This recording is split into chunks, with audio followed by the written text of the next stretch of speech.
Welcome. This is the Ag Engineering Podcast, where we talk tools, tips, and techniques to improve the sustainability of your farm. I am your host, Andy Chamberlain from the University of Vermont Extension, and this podcast is supported by Northeast SARE, providing grants and education to advance innovation in sustainable agriculture. We're trying to improve the industry by chatting with farmers and getting their input on tools, tips, or techniques that have changed the way they farm for good. Many of these practices affect multiple areas of the farm.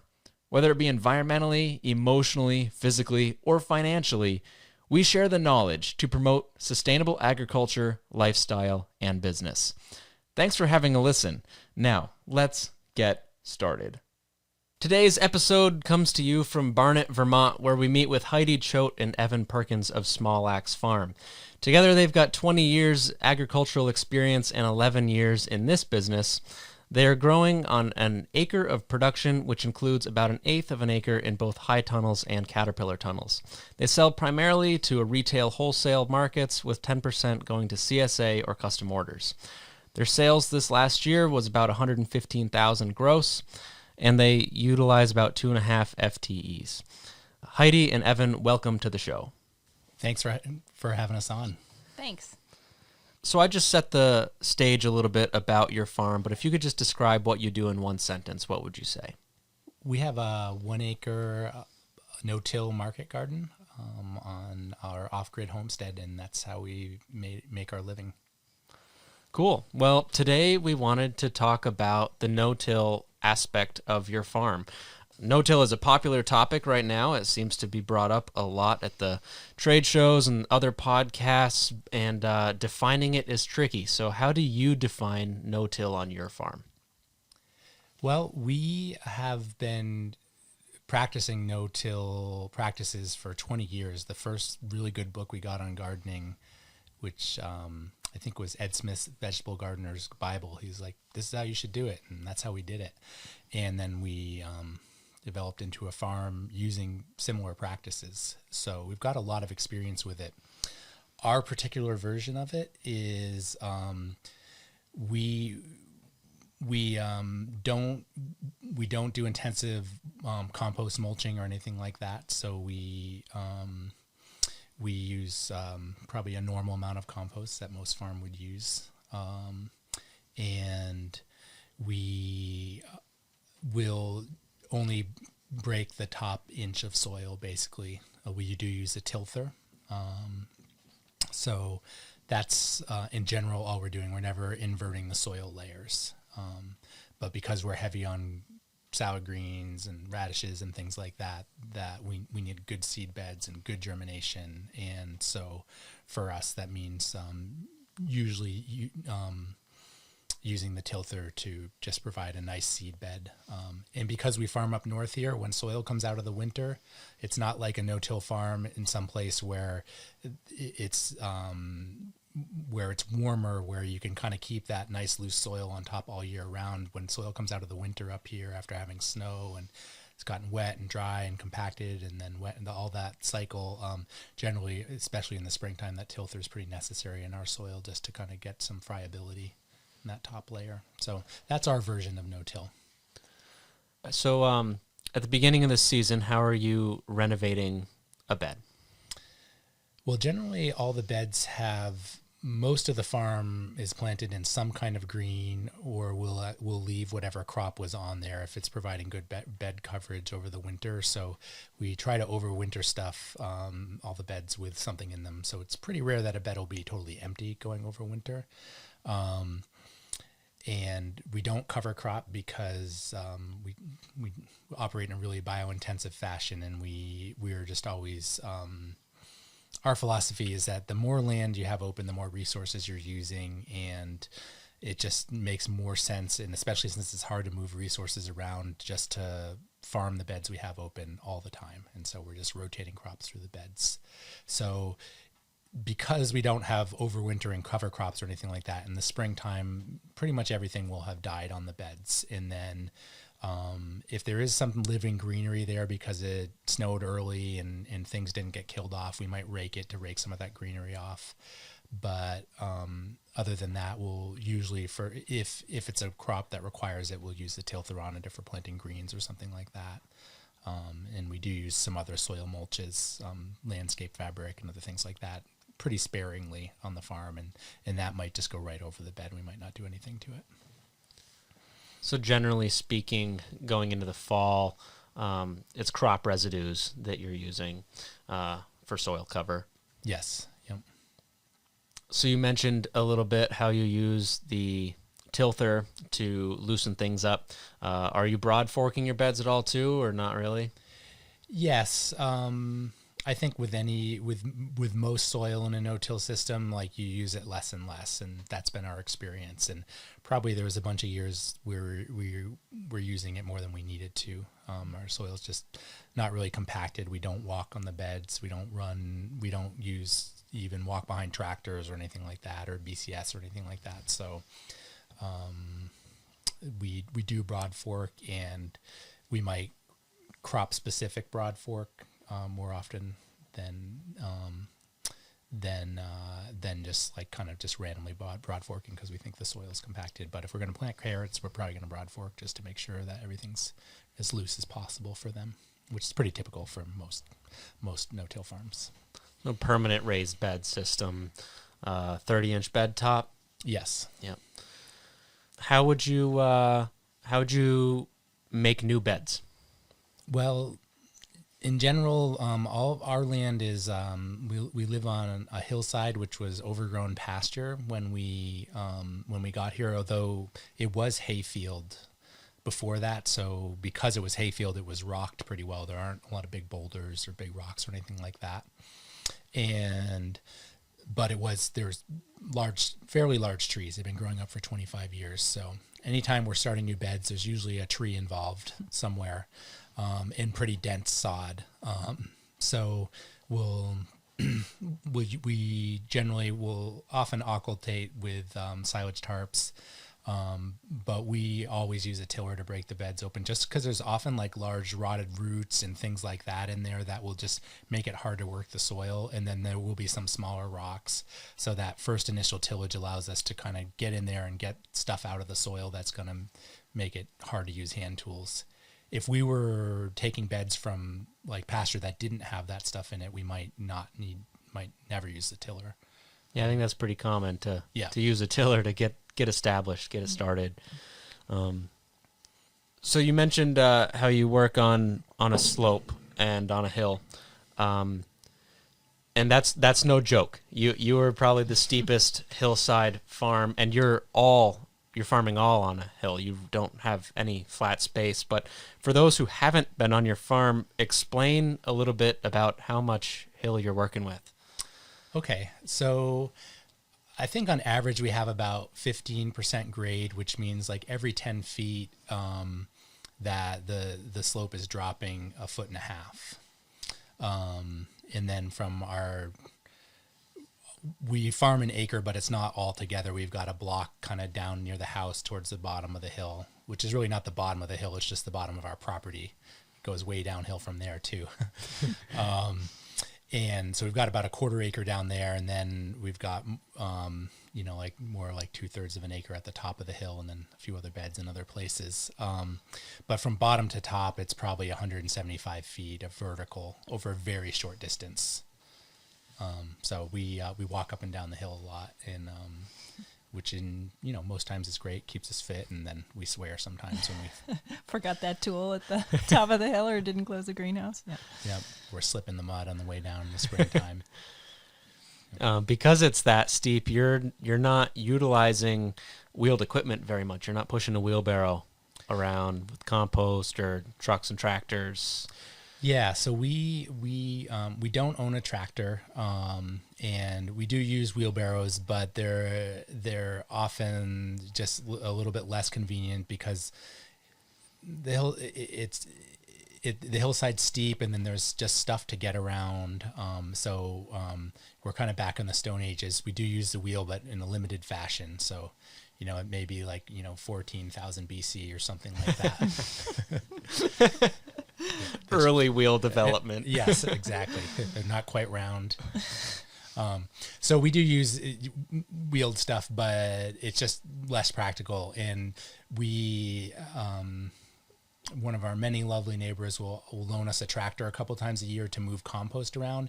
And we do that when it's dry. It's a 4-wheel drive tractor. When it's dry, we can get the compost where it needs to be at the ends of the bed rows.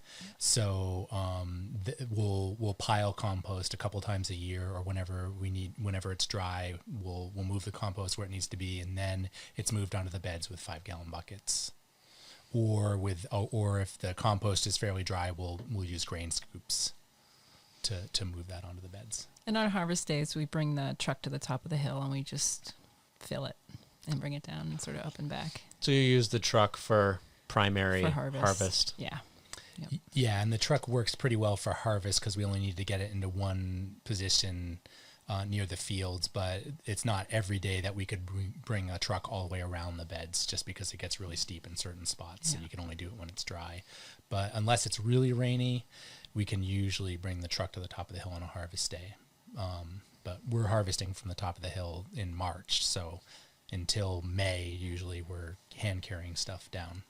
Yeah, and we're hand carrying everything up, Pro-Crow on your shoulder, or all your seedling trays for paper pot that are going up in that very top greenhouse, and you've got, 15 of them, and you just in our early days when we couldn't afford our amendments in the fall for the next springtime, we'd always be like hauling, sacks of lime up, as we could afford it in the springtime. And now usually we can stockpile that stuff up there in the fall, and so we can apply in the springtime and it's already up there. Yeah.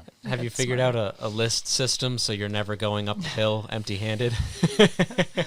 It's our nature. Yeah, I think it just habitually happens now. Yeah, it's our nature to economize trips, and it's challenging with certain, some employees, like some people's brains, that's not the way they think. They've got one task, they're going to go do it. So with certain employees, like you realize about halfway through the summer, they're always going to forget whatever they have at the top of the hill. And there goes 20 minutes of and income. that's probably something that, a specific challenge that we have that we could probably work on as employers, is just trying to figure out how do we train people properly so that they can think like that. And maybe it's lists or a loudspeaker. There's a lot of texting that's going on from the top of the hill to the bottom. It used to be yelling, just hollering back and forth. What? Tin can and a don't string. Forget that. But now it's texting, and that does help. So we try to get our employees on board with that so that we can all share lists that way, and that helps a bit. So you use the cell phone primarily rather than a walkie-talkie or something? Yeah, we thought we might want to use the walkie-talkie, but I use the cell phone constantly for selling and for communicating with everyone else, so it just made sense to just get Wunderlist and kind of share that amongst the employees and do it that way. Yeah. And I think it was kind of, more of a financial thing early, like many years ago, when we probably should have bought walkie-talkies. It was just one more expense, and we've always, and then by the time that, the farm was doing well enough that we could afford all those expenses, then the cell phone had kind of come into being. Right. Yeah. It's a practical tool these day and age. Indeed. Yeah. I think another, there's one thing to know about our land too is that we live on a south-facing slope, and we live at about, on average, our fields go from about 1,400 to 1,600 feet, so we're fairly high up. But because of that hillside, we don't get the extreme cold, and oftentimes it'll be fairly warm here on really cold nights, but not always, only on still nights. So because that, we have a longer season because of our hillside, and because it's south-facing, we do have one greenhouse with flat beds down near the house, and that's often a couple weeks behind the greenhouses that have that south-facing slope in them. So there's actually a fairly dramatic difference in production in the shoulder seasons when you have low-angle sun hitting flat ground. It's really diffuse, but on that hillside, you're maximizing every little bit of that low-angle sun. That's a really unique observation, that you'd think because you're such higher in elevation that your growing season would be later, but because you're on a south-facing slope, that kind of works to your advantage. It does. Facing and so, the sun. Yeah, all the things that we think we're experts on the farm, like if we were just to move just to the other side of the hill where it's north facing on our neighbor's land, like we would have to refigure everything, all our planting dates, everything would be different. So it makes a fairly dramatic difference. Like our neighbors, like our neighbors who have gardened here for years often can't believe, like, wait a minute, you have that ready already? And it's not that it's that much warmer here, but we're just not getting the extremes of cold as much. Did you account for the angle of the sun when you were selecting this property? We started out looking for land with really no money, and Heidi's got a college education, but we both came from working class families, and so we didn't have money. And at that point, you could get loans for land, but we had saved up, I think, about like $15,000 for, and so we had a pretty limited price range with which to buy land, but the bank was willing to loan us money because Heidi had a good job, at least at that point. So the steepness allowed us to buy the amount of land we wanted to buy and the quality of land. The quality, there's excellent soil here. The forest is really great. And we had decided that we wanted to live in a really rural area, and we didn't want to buy a small parcel of land in a rural area and further start disintegrate that kind of web of that rural economy by breaking the land up into small pieces. So we decided we're going to, like, 40 acres, that's our limit. We're going to buy nothing less than that. And so we're just going to wait until we can afford that. And buying steep land was one way we were able to afford it sooner, because, it had all the great qualities we wanted. It just wasn't flat. And you were young and willing to deal with it. Like, when would that ever be a problem? It didn't didn't occur to us. Steep, whatever. It's clear. Whatever. Yeah. We're going to farm here. Yeah. And south. Yeah. And so I think some things that are critical for us working on the hillside is we always gardened and farmed in a no-till fashion. We believed in it for, primarily for environmental reasons and just for soil health. We could see the difference immediately. And because we did, occasionally use tillers on beds in the first few years, and we could see the difference. Like, if you don't touch the soil, it just gets better and better. And if you till it, there's nothing wrong with tilling, but you do have to add more, you have to put more inputs into the soil over time. And then environmentally, just, that was kind of the whole thrust of our life, is to try to live a life where we, are living close to our environmental values. And so fixing carbon in the soil, which happens in a no-till system, is the most important part for us. So that was, we really believe in it in that way, but also in terms of practicality, like opening and tilling land like this would be probably fairly dangerous in terms of erosion over time, and every time you move soil, it's just falling downhill. And so since we're rarely ever moving it, we don't have to manage erosion. We don't really have significant erosion. It's just not something we deal with for the most part. And so because we have a south-facing hillside, we can have our beds at an east-west orientation, which is advantageous in the shoulder seasons, particularly for soaking up heat.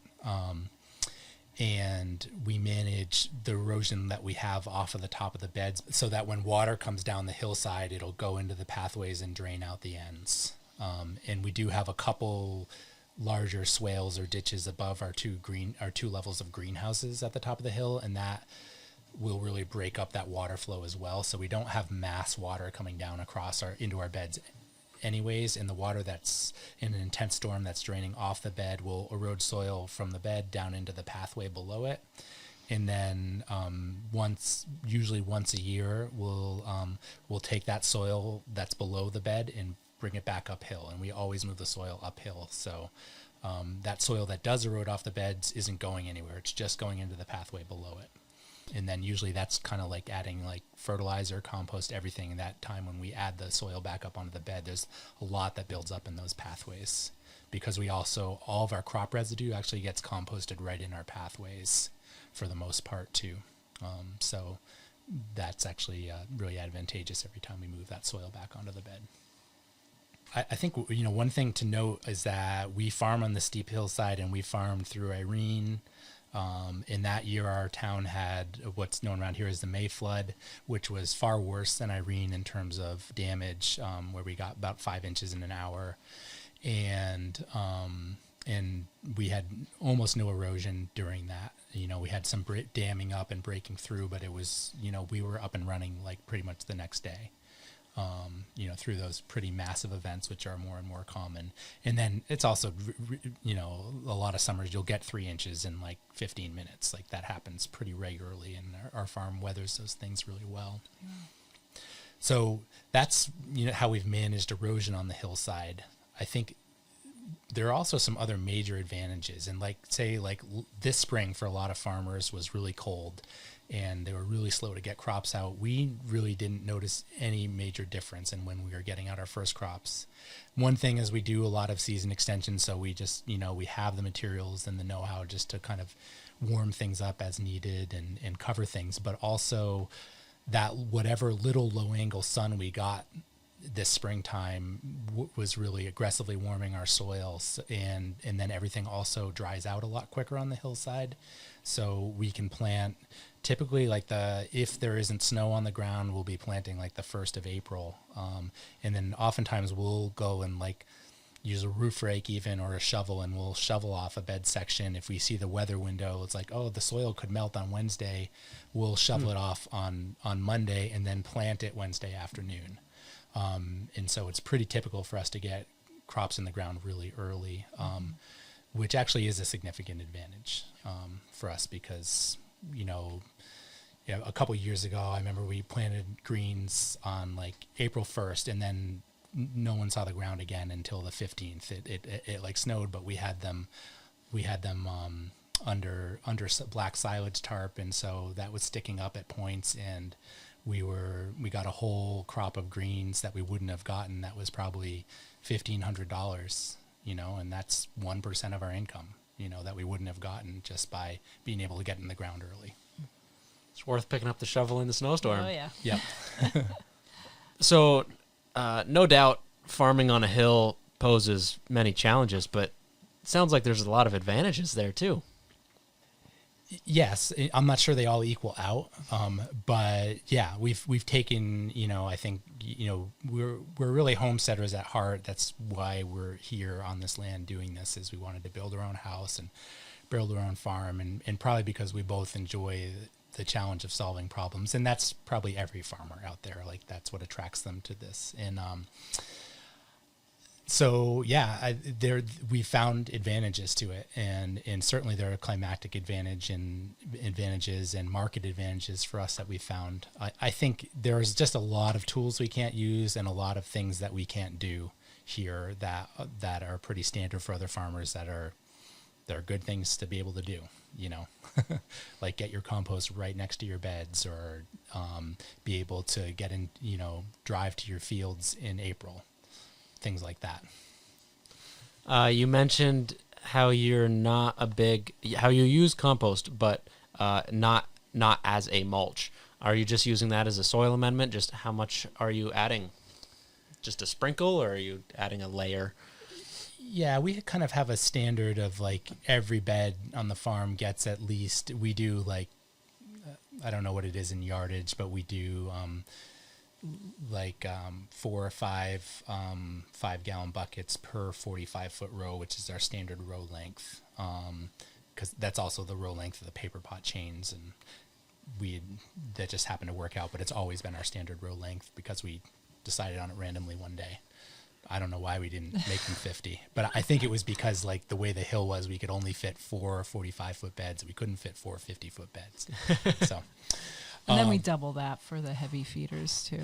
Yeah. So that's our standard, that's going to be our standard application rate, about 4 or 5-gallon buckets for one of those per year. And because we're no-till, most of the carbon is coming from the plant roots, which we leave in the ground.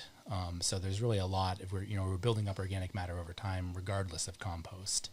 And then any crop that needs high tunnel crops or any heavy feeders will double or triple that, just depending. Are you incorporating that compost, or just putting it on top and raking it smooth, planting into that? It depends. I think if we're sometimes we'll put it on in the fall, and in the fall we incorporate it, because if we leaving it on top, you're going to lose any nitrogen that's in the compost out of it. And we've generally for many years, we made our own compost, and it was generally fairly high nitrogen compost. So we would work it in that situation. But in the summertime, if we were top dressing or planting a crop right in there, we tend to would leave it on the top. So it really depends, or the quality of the compost in terms of a seed bed. If we can plant right into it, we leave it on the top. But if it's a little chunky, we might want to use the tilther, or before we have the tilther or rake. Yeah. You said you're buying in compost now. What type of compost is that? Is it local person? Yeah, we buy compost from Black Dirt Compost and from Vermont Compost, and they're fairly different composts, and both are good for kind of different applications. And this was the first year we bought from Black Dirt Compost, so I don't know if their compost is always the same. Vermont Compost tends to always be the same in terms of its, but we were happy with both of them. They were just kind of different applications for different composts, because every compost maker makes a slightly different textured compost. And certainly, yeah. I think another thing that we often get asked about is hoop houses on a steep hillside.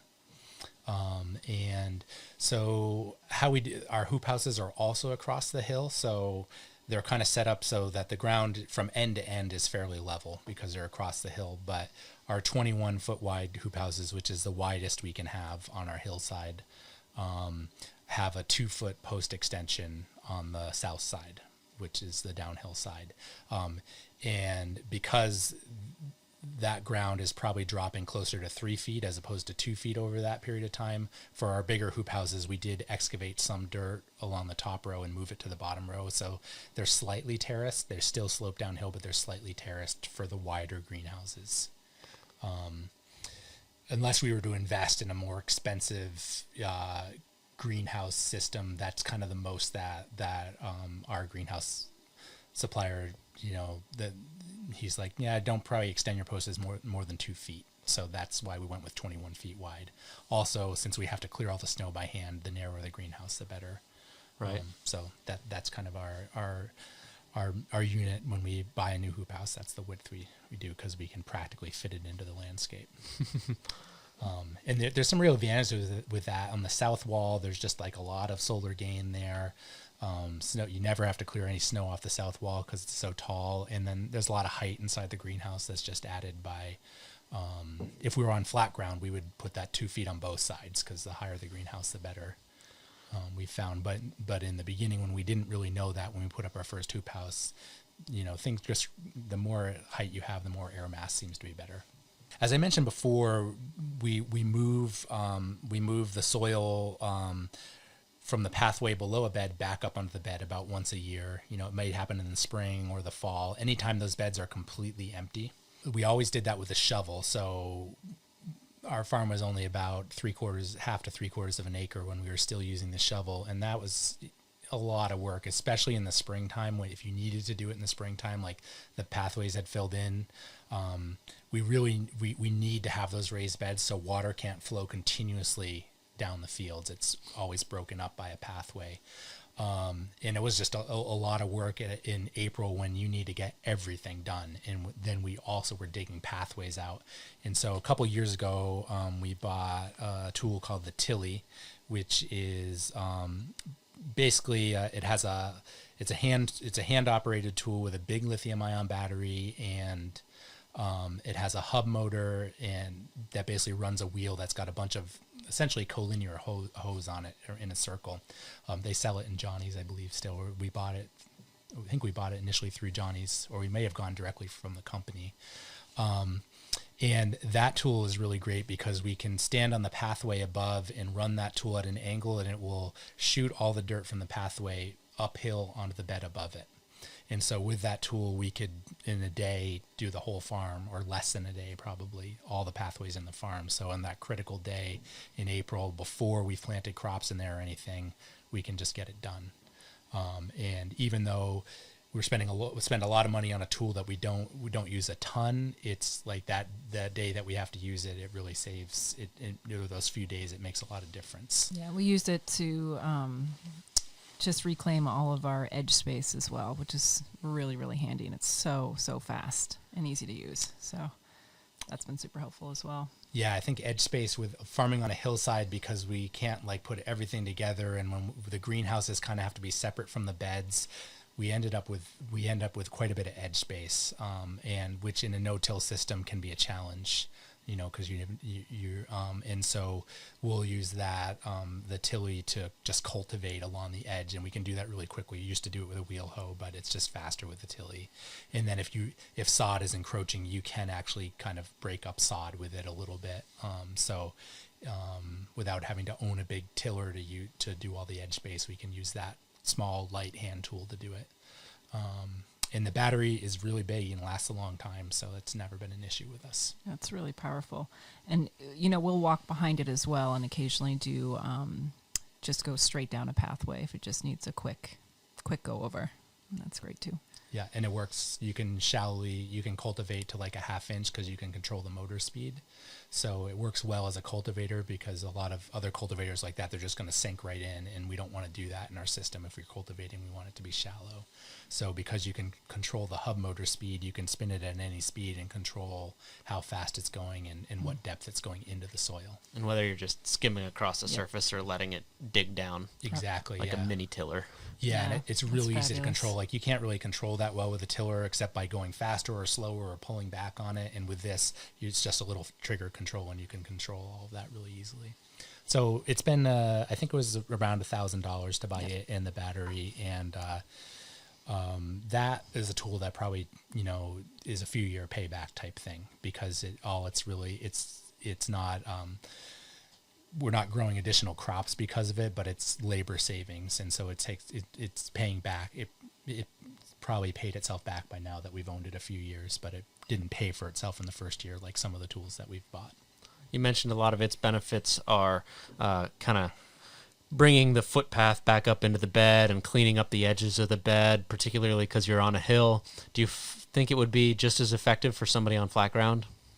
Yeah, if you need to maintain raised beds, it would work great. And as long as you have a system, if you have like wood chips in your pathways or something like that, it's probably not super practical, obviously. But for maintaining raised beds, it works great.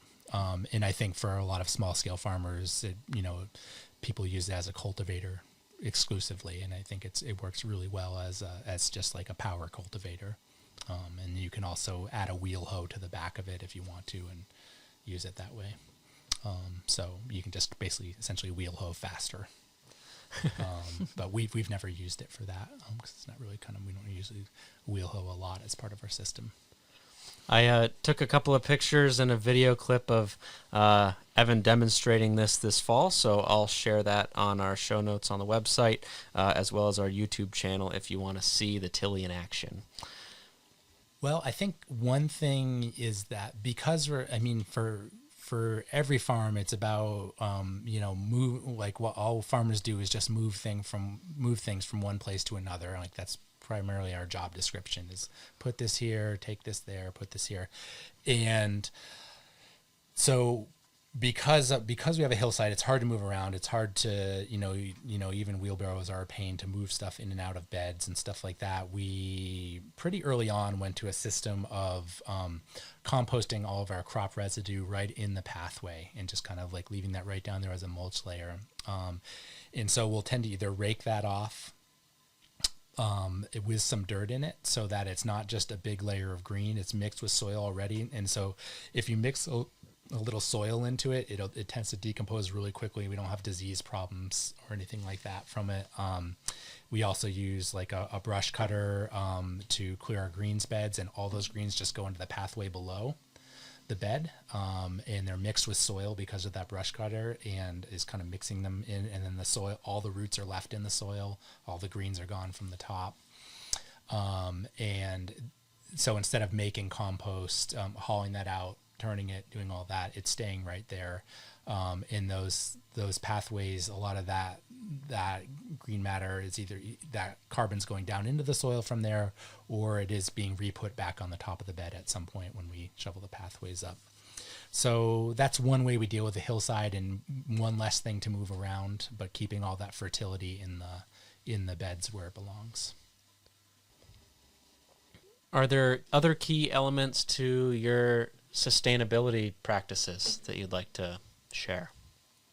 Well, I think we've always our farming system works works without fossil fuels, except for the fact that we have to deliver it. The scale of our farm really helps with that, and like we rarely go anywhere where we're not shopping for the family, or like this time of year we'll deliver microgreens, and we deliver up north next to some great areas for backcountry skiing. So the skis are in the car or the mountain bikes in the car when we go out and deliver, so that it's pretty rare that we have a trip that's just delivery and we're not doing something else. So, but that's our big carbon use. But in terms of our farming system, it all works without fossil fuels, and we have some battery operated tools that really help us be profitable, but they're not, none of them are 100% necessary for our farming system. And we're charging those batteries with the solar panels, so it's helpful.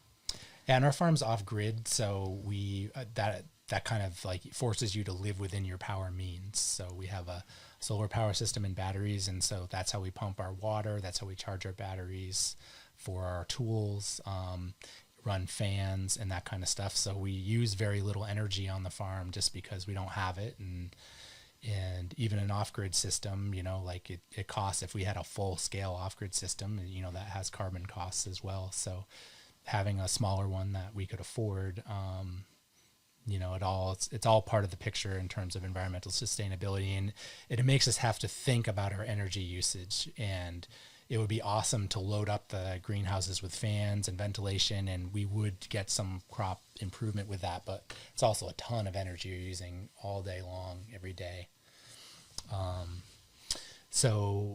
That for us has been, and we wanted it that way. I mean, we didn't specifically look for land that had to be off grid, but it was certainly something we were looking for in the beginning as a possibility because the land would be cheaper.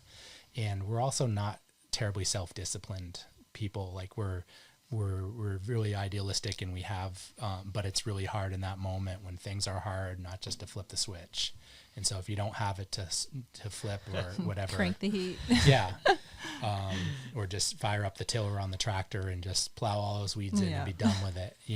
Since we didn't have that option, we came up with another way, and now that way is really profitable for us because we figured out how to do it. I think being off grid has helped us in how we think about things, and practically we just use a lot less because of it. What about irrigation being off grid and up a slope? Yeah, so we have we have a drilled well that has good high water flow in it. So we also live in Vermont. It rains a lot, so that's really helpful. And we've always run the well with our solar power system, and generally we're irrigating, at the end of the day when the batteries are full, or, now our solar power system's big enough that we can kind of, if the sun's out at all, whatever energy's coming, it's just kind of canceling out and running that well pump. So that we just basically had to choose when we watered. And then we do definitely run the generator sometimes if we need to water and it's been cloudy for days, we'll run a generator, but we have a pretty small efficient generator and that works well. So and then there are possibilities for water collection and passive pumping, using a solar pump to get water to the top of the hill, but that's one infrastructure project that we haven't tackled yet. But for the most part, your solar system is big enough to power the well pump and irrigate as anybody else would. Yes, exactly. Yeah, we've developed systems to use less water because of that in the beginning, because it was a lot harder. A couple times our farm outgrew our solar power just for like a year before we could afford, and then we had to kind of scramble, like, okay, how are we going to do this with less water? Drip or overhead irrigation? We do primarily overhead. We do drip in the hoop houses for the longer term crops, and if we have there's a few crops that we'll do under plastic mulch or landscape fabric outside that we might drip. But mostly for seed germination, because we're so greens heavy, the overhead is pretty necessary if you're planting 10 rows and you want consistent germination. So they don't take a lot of water; they just take water often. And we flip the beds enough that moving all that drip tape is not right. that advantageous. You can leave the overhead system set up. It just is right there in the path. It's not even in the way. It's great. Yeah, that's probably one of the big number one. I mean, we flip a lot. It's almost constant. So. Yeah. So even though we're up in zone 4, we're many beds. We're getting 4. Sometimes we'll get 5 beds on a crop, 5 crops on a bed, but we definitely average over 3 for every bed on the farm. So that's a lot of bed flip, which means that's a lot of drip tape to move out of the way and put back on. It is a lot of flipping. Yeah. Yeah. We're good at that. You could almost look at it as if you're doing 3 crops per season per bed, like you're farming on 3 acres. Yeah. There you go. It's all on how you think about it. Awesome. Well, thanks for sharing your viewpoints. If people want to reach out with questions or follow along with what you're doing, how can they get a hold of you? Well, we have an Instagram page, Small Axe Farm. And we have a Facebook page, and we have a website, which is just smallxfarm.com. Sounds good. Well, thanks for being on the show, and I hope you have a great day. Thanks. Thank you for listening to today's episode. I hope you go ahead and subscribe, share this with a friend, or leave us a comment. And if you want more information, check out the show notes on our website at agengpodcast.com. That's agengpodcast.com. Thanks for listening. I hope you have a great day.